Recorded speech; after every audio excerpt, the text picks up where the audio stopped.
আসসালামু আলাইকুম বন্ধুরা, কেমন আছেন? আশা করি ভালো আছেন। আলহামদুলিল্লাহ, আপনাদের দয়ায় আমিও ভালো আছি। আমাদের গ্রামের সৌন্দর্য আজকে আপনাদের হালকা পাতলা কিছু দেখাবো। আমি আমার বাড়ির কাছেই পাশে একটা খেতে আসলাম। আমার এক মামা ঘাস কাটতেছে, লাগানো ঘাস, সেটা দেখার জন্য আসলাম এবং ওনার সঙ্গে কিছুক্ষণ কথাবার্তা বললাম। উনি বলতেছে কবে কিভাবে গাছ লাগাইছে এখানে, কতদিন পর পর কাটা যায় আমাকে বলতেছে।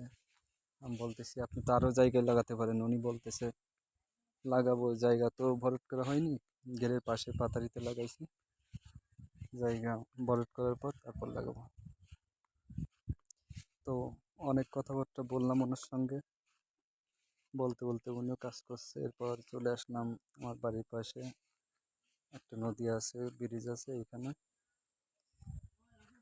ব্রিজের আশেপাশে ঘের আছে, ঘেরের সবুজ সমারোহ দেখলে মনটা জুড়িয়ে যায়।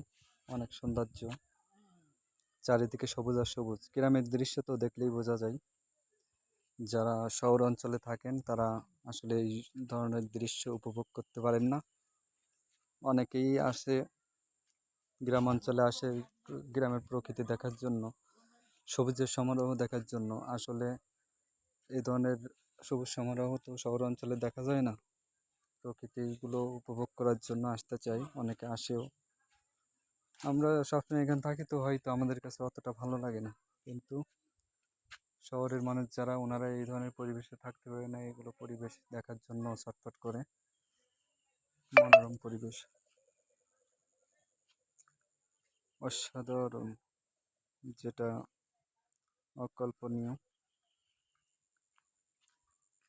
হয়ে গেছে না আমার?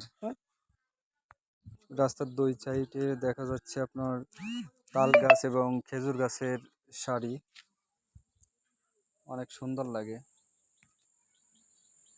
এক সাইডে কচা গাছ বলে আমাদের এইদিকে, অনেক জায়গায় জিয়া গাছ নাকি বলে। জিয়া গাছের লাইন দেখতে অনেক সুন্দর লাগতেছে। তারপর এইদিকে আছে তাল গাছের সারি, দুটাই অনেক সুন্দর লাগতেছে। খেজুর গাছ এবং তাল গাছের সারি দুই সাইডে অনেক সুন্দর লাগে।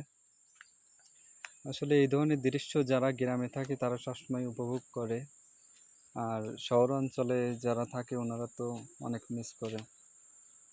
গ্রামে আসলে এই জন্য পাগল হয়ে যায় শহর অঞ্চলের লোকজন, মুগ্ধ হয়ে যায় প্রকৃতির এই দৃশ্য দেখে, একদম মুগ্ধ হয়ে যায়, যেটা ভাষায় প্রকাশ করার মতো না।